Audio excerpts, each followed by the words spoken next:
Dun, dun, dun. And we are live.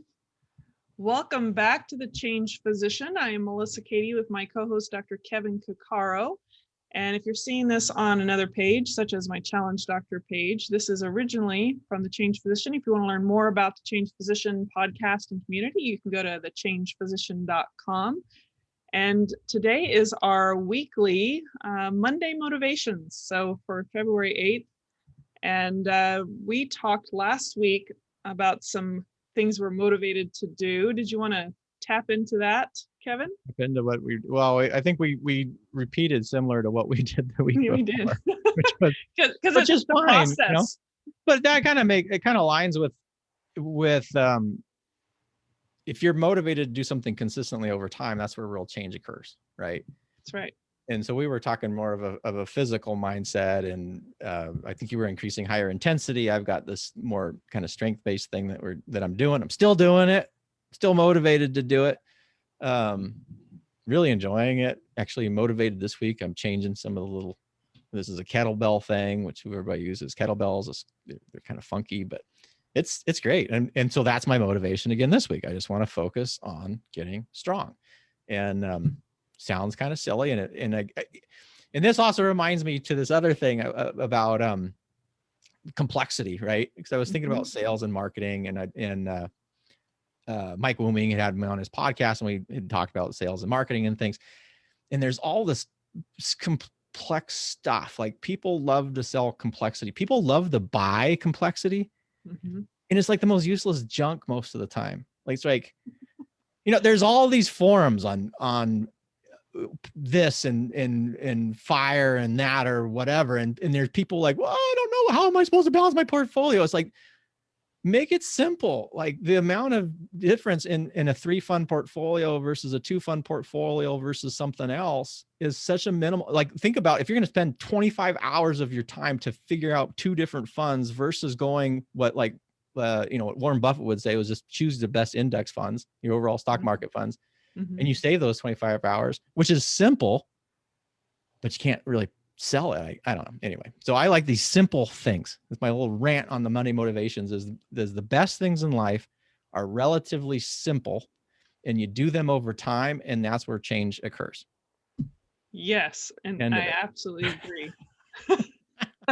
And I don't think most people would mix in fitness with marketing and all these other like extrapolations you had, but you know what? It works. It all comes, it's all the same, man. All of it. Like, there's these core principles, whether it's fitness, whether it's nutrition and diet, whether it's movement, whether it's pain, whether it's finances. There's these simple kind of constructs, and they all sort of overlap. And the danger to it is if we try to make things too complex. I mean, really, really, I think that's a big problem, is just making everything way more complex than it needs to be.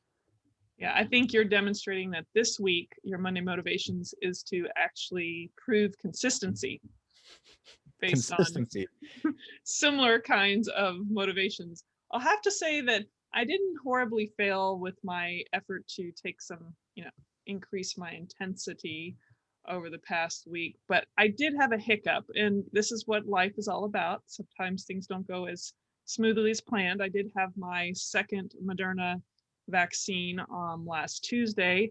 By the next morning, had some little chills and low-grade fever, and just this whole overall malaise and myalgia. What's that? I said, which is awesome, because it means your immune system's like gearing up and getting ready to do some battling. Yeah, well, I was telling everyone at work, I was like, it got exposed to the enemy, and now the soldiers are ready to attack. And so they were putting on a full, assault, not quite full, but like training exercise. They're doing full training exercises. Right. It was a preemptive strike, just in case. And I had a headache probably for 2 or 3 days, kind of mild, weaned off about 48 hours, 72 hours later. But the main symptoms that were like kind of took me down to where I didn't feel like doing much. I was just letting myself kind of recover. That Wednesday, I just didn't do much of anything. So I gave myself a little hiatus from my intensity effort for working out, but I kind of anticipated that to happen anyway, and no big deal. Just get back on. was an Huh? internal work. It was an internal workout, Yes. all My those my internal immu- functions. my immune system was trying to go full throttle there for a day or so. But you talked, I think this Monday Motivations this past week kind of brings up a topic that we wanted to just um, dive into a little bit. And you mentioned sometimes it's about simplicity, and sometimes we have a change up, like I experienced. But that can also apply, as you said, to many realms in life. That sometimes we need to have. Many of us are stuck at home and are working from home, or whatever the case may be, and have quarantine for various reasons. Sometimes we need to be either creative in creating space for ourselves, especially for those that have children that might need to step away or have just a few moments to yourself, a place to appreciate nature or be outside, or like a special room. And I thought, it'd be good for us to tap into that a little bit. I can probably talk about Your what I special found, place. my special Your place. special place. Well, but that was we were talking about really in investing for experiences, right? So there's for those of you who don't know, and I know Melissa's going to reveal it in a second, because she built a sunroom in her house, right? And that kind of ties into everything else, like simple, complex. What do you save money on? What you don't? What's worth it? What isn't?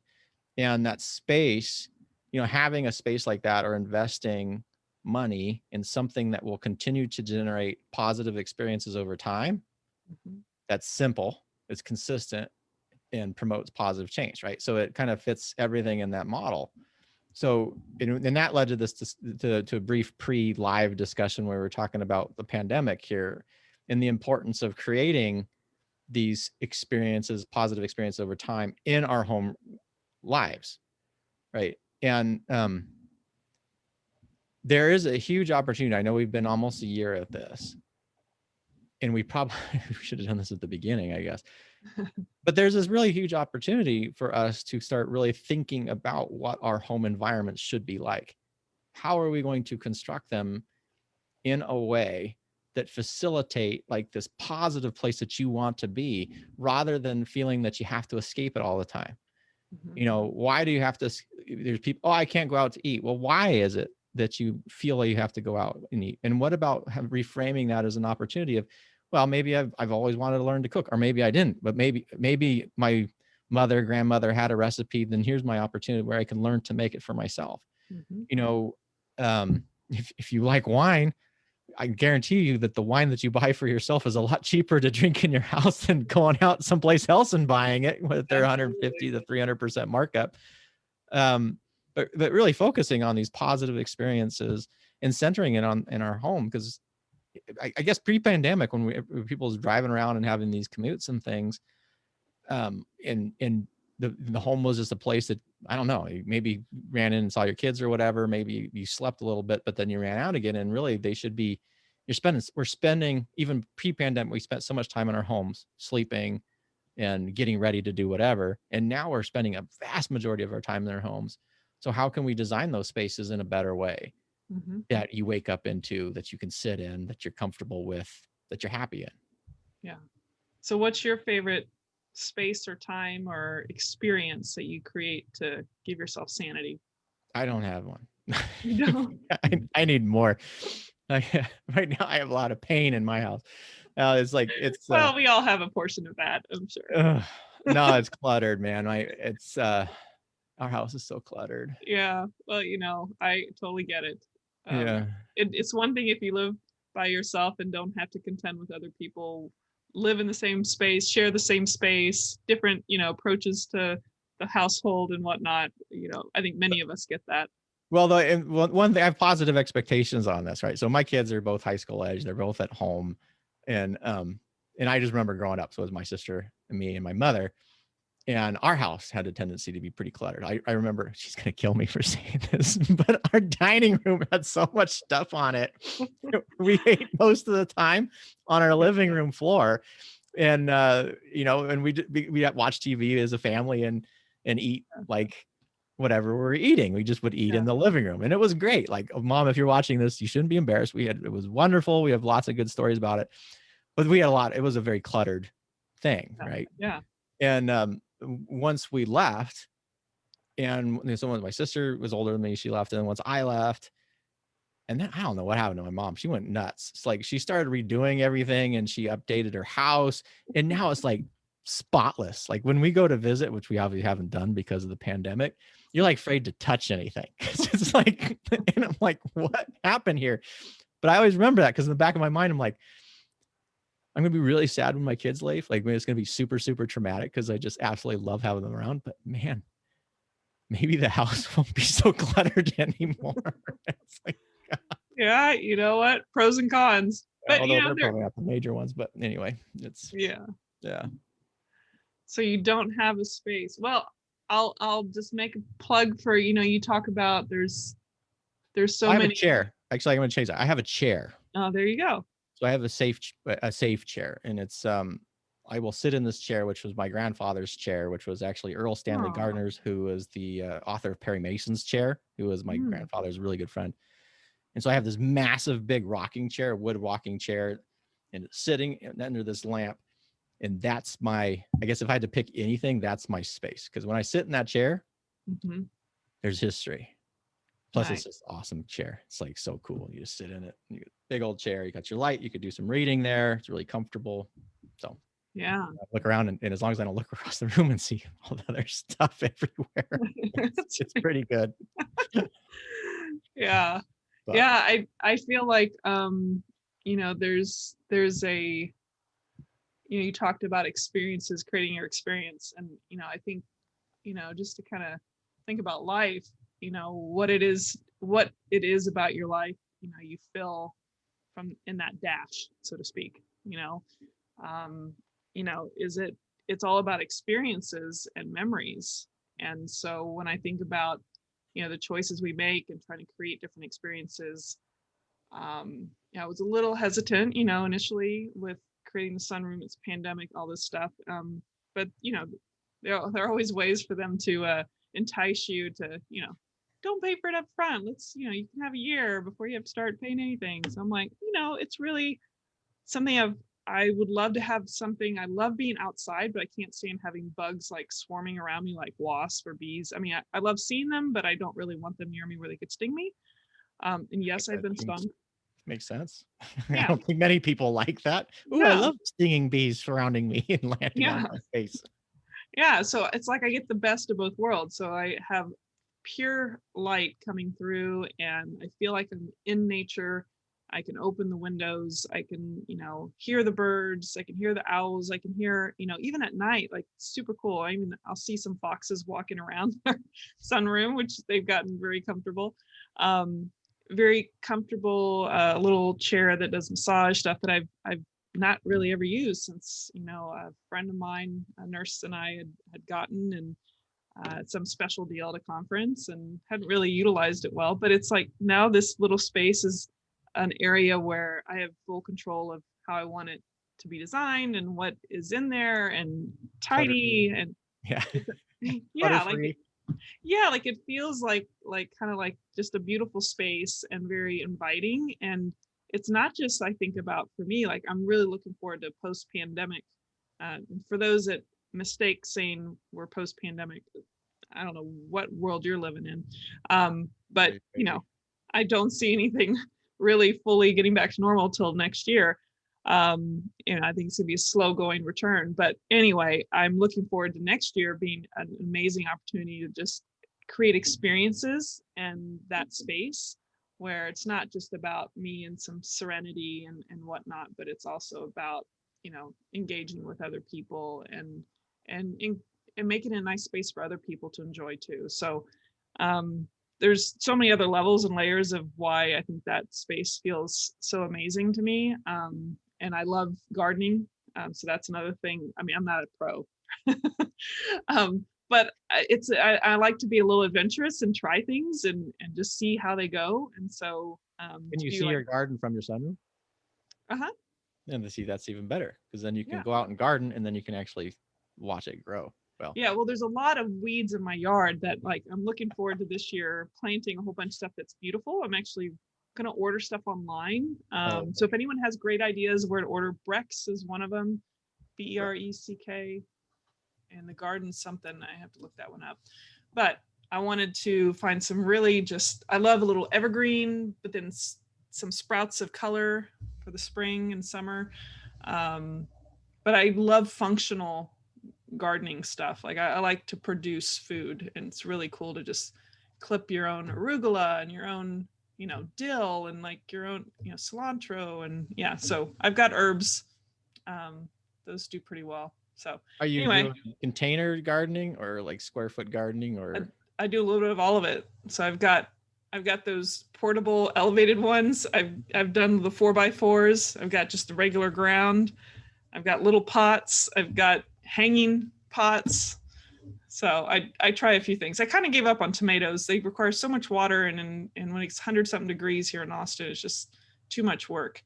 So maybe a little cherry tomatoes or something. But other than that, I like things that are low maintenance, self-sustaining, stay around most of the year if it's like, regular plants. But yeah, so anyway, enough about me, but outdoor sunroom gardening, that's just, to me, just super fun and rewarding, and makes you get out there and move. And so there's like a physical, mental kind of connection there that I think the love you put into all of that, you reap the benefits from that, and you can have a pretty amazing yard and garden. So I'm looking forward to, by next year, things should look a lot better.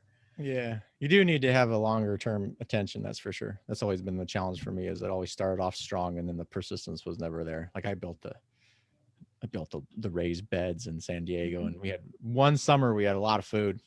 Mm-hmm. Then we didn't after that. Yeah. But Yeah. I always wish I was a gardener. I wish I Yeah. married a gardener. Maybe that's what. That would have been best, huh? Instead I married a knitter. It means there's just yarn Knitting everywhere. and and more yarn. But she makes cool stuff. Like it is amazing Yeah. what she can do. The holy crap, we have yarn like coming out our ears and Yeah. fiber and stuff. But I don't know. She's someone you want in the zombie apocalypse because she could make you clothes. Like quite literally, she can make you clothes. Hey, there's a plus to any of those things, but Oh yeah. Oh yeah. for some of us, I like to just be physically oriented doing things, and it'll keep me from being too lazy. And so it's, I think, kind of a win-win. But I'll keep you posted over the year how things develop. I'm pretty excited. I think I could, especially because I won't be traveling, I can tend to things a little easier this year, especially when they're newer. I probably wouldn't travel. Do you have a good exit, like to your backyard from your sunroom? Is there a good flow? Like, do you have a patio out there too? Well, I was going to, and then I found out how much it was really going to cost. Oh, And then yeah. It's expensive. So I'm creating just like I had some extra stones left from a fence. Mhm. And so I hand carried them and put them in front of the sliding door. And I'm going to have one individual just help me create a sidewalk to the front of the house. So it won't be nearly as expensive as like a full patio. What, so because you're in Austin, Mm-hmm. and what's the average temperature there? Like, 'cause I know you get hot in the summer, but in the rest of the year, is it like outdoor, no problem? Well, let me just tell you how crazy what you call Austin weather is predictably unpredictable. Mm-hmm. So right now it's 72 degrees. Okay. And then it's going to drop to like highs of 40s by the end of the week. Oh, okay. It does this zigzag thing. So I don't know what you'd say the average is, but for the most part, I mean, other than this little, I would say it's 80s. If you were to average it out, is my guess. But you're farther 90s, hundreds is like for most of the non-winter weather. Yeah, and you're pretty far inland, actually. Now that I'm looking at the map.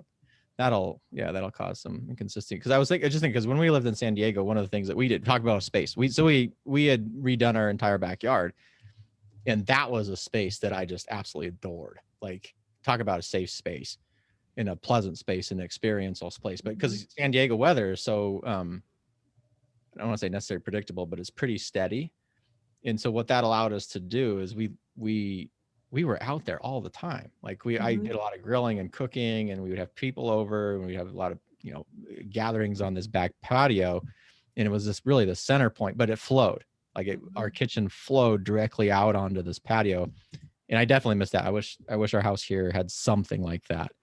Because those spaces are just amazing. Like having a living space that is just comfortable, and then also has, I don't know what I always call it flow. It's just the flow in the house works, so everybody doesn't get stuck. Like, typically people will gather in the kitchen, but if your kitchen then flows into a entertaining space, it seems to just makes it so much more enjoyable. I don't know. Yeah. No, I'm babbling about safe spaces and and comfort and experiences, and missing my yard in San Diego again, but whatever. Well, I will say that, looking at the Austin, Texas weather averages, it'll pretty much anywhere from 40s to 70s are the lows throughout the year, and anywhere from 60s to 90s and sometimes in the hundreds, for the year. And I put a little, I'm sorry, hundreds in the summer occasionally. Okay. But in general, it's, over the course of the year, it's ranging anywhere from 60s to 90s. But I put a little split unit in it, so I keep it at a temperature that's close to the rest of the house, so that it's never really too hot. Because in the way the summer gets in Austin, there's no way I would have without an AC unit. Because I would just need to temper it down to at least the 80s. Going to get cooked in there. Yeah, like, I just not a solar oven. Yeah, so that's cool. My happy place. Why don't we give them an update on what's happened this past week and what's coming for the podcast? Yeah, so we had awesome episodes last week. Like super. Well, we always have awesome episodes, because the week before that was awesome too, and the week before that was us. It was still awesome, but not as awesome as our guests. But this one was really important one particularly for physicians to think about, is disability insurance. And we had the remarkable Stephanie Pearson, who was a OB-GYN by training, had an on-the-job injury, and really had this experience with the disability field, which transformed her life. And now she is in disability insurance business. And what I absolutely adored about talking with her and hearing her perspectives, as well as the service that she does, we don't so on the change position, we go and go promote everybody. We're not selling anything here. But her service is one that I absolutely believe in. If you're a physician and you're looking at disability insurance, I would talk to her. Yeah. Because she's got the lived experience. She's got the physician perspective. And she's not doing what people tend to look at physicians like all of a sudden that you just make a bunch of money and they just want to bleed you out with junk. Like there's a couple of companies that come up over and over again that are pretty predatory on physicians. I'm not going to mention their name not because I don't want to, but more I'm concerned that they would come after me. Yeah. But Stephanie doesn't do that. And so those are really, really good episodes to provide her perspective. And also from a physician side, also how your background has, as a physician, there are so many things that you can do. This is a theme on the Change Physician, is if you're not doing clinical care, there are still things that you can do. Going to medical school and becoming a physician is never a detriment to you. And so how she's transitioned. And then the second episode is talking about disability insurance. So really, really good episodes. And then that leads into this week's episodes, which I'm a big fan of direct primary care. And that was with Dr. Paul Thomas, who's got an awesome story. You talk about people who go into medicine because they want to help people. And Paul went into medicine because he wanted to help people. And then he discovered that the system doesn't really help you, particularly in primary care, to help people as best you can.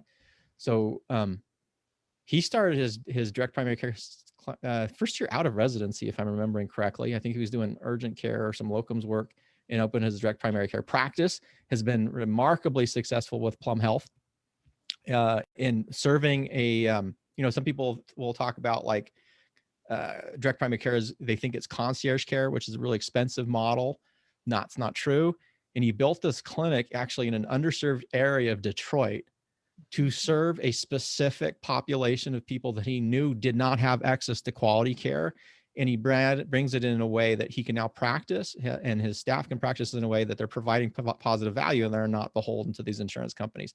So really, really good episodes there. His first episode where he tells his story, and the second one where he talks about how he started up that direct primary care practice as a graduating resident, which was a little bit counter to Peter Lehman's episode, which we had earlier in the year, where he talked about it as an established clinician and how he started as direct primary care clinic. So really good episodes. You can obviously tell I'm really excited about them because they're He's awesome. amazing. Yeah. He's done They're amazing work. super cool stuff. Yeah, definitely. I've already shared this episode with a friend of mine who's a resident going to be coming out of family medicine here in the next couple of years, that I'm like, you got to listen to how he did it. And we know because primary care is just getting beat down. Mhm. They've been absolutely abused by the system. Now, granted, no physician necessarily doesn't make a lot of money. I mean, physicians, if we're looking at the overall society, do pretty well. But from a physician standpoint, they tend to typically make less. They work harder. And I don't, as a specialist, and if anybody's specialist, they don't do anything. We have this little limited purview, folks, and they have to cover everything, and everybody's dumping on them. Yeah. So a very, very difficult job. And fundamentally, the most important aspect of healthcare, really, I do believe that at least 80% of healthcare should be delivered through primary care, not the 51% that we have now. Great. And so they're feeling sort of beat down all the time, but they also have the skill set to branch out, probably easier than any other specialties, into something like this direct care model. But I don't know. I'd like to hear your thoughts on it, because you've sort of done it you're sort of doing almost a direct care anesthesia. We should talk about that sometime, because you're almost doing direct care anesthesia. Is direct care more for the surgical practice or whatever, but it has a different kind of level of control for yourself as compared to other people. Oh yeah. I mean, I think, Wayne, we should do that on our next episode or maybe we'll just talk about that on our we'll do a recording for our host chat. Yeah. And talk about creating your own unique medical experience for your patients. Because I do predominantly cash, but I feel it kind of just, for a lot of reasons, fell in the right way at the right time, and it fits me as for my personality and what I believe in for patients and what they deserve. So let's totally we'll do a interview or chat, I should say, about that.